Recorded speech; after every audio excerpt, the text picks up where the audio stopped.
What's up, guys? Today I want to talk about some unpopular opinions. I want to mention that these are not my own opinions, these are opinions I read on social media. I will take a look at them and we will see if they make sense. So let's get started. At number 1 we have the opinion that Kemba is better than Kyrie.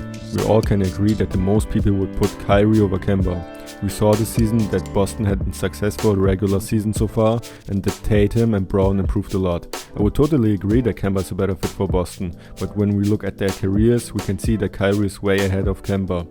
Kyrie already proved himself on the big stage. Also skill-wise, anything Kemba can do, Kyrie can do it always a little bit better. So no, this opinion isn't true, but like I said, Kemba is the better fit for Boston. Next, we have the opinion that the future of the Knicks is promising. I know the Knicks embarrassed themselves last free agency, but I still think they are going to be in a good position in the coming years. They have RJ Barrett, who had a solid rookie season, Kevin Knox, who's struggling but still has a lot of potential. They got Mitchell Robinson, who showed the world that he could be a star one day. They got a lot of other interesting young players or assets, for example Alonzo Trier, Julius Randle and Dennis Smith Jr. and probably they will have a high draft pick this year. So yes, I would totally agree that the future of the Knicks is promising. The next opinion is that the Sixers have the most talented starting 5 in the league. Of course, this doesn't mean they are the best team right now, because raw talent doesn't win games. And we saw the Sixers were struggling this season because they didn't have enough shooters on the floor. So you can say that they don't fit together perfectly. But still, when I look at every single player of the starting 5, every one of them is above average, and if you would put them in the right position, every single one of them could be an all-star type of player. But that doesn't mean every one of them is going to be an all-star at some point. I just mean they have this potential. And even when I look at other top teams in the league, I always see at least one player in the starting 5 who's just an average starter.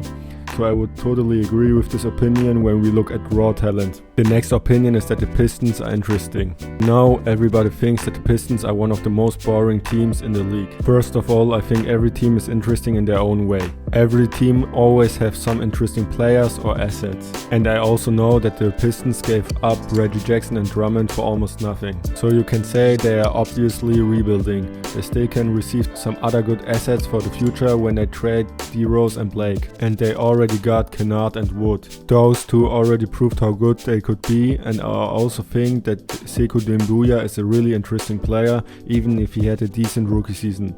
Also, they have a good chance for a high draft pick this year. So yes, I would totally agree that even the Pistons are interesting.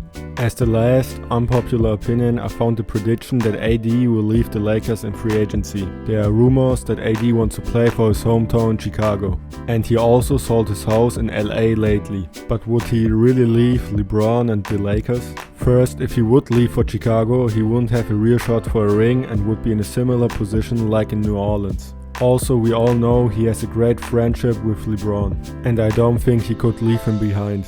When the Lakers traded their young core and their picks for AD, I think they were sure that they would get AD for more than 1 year.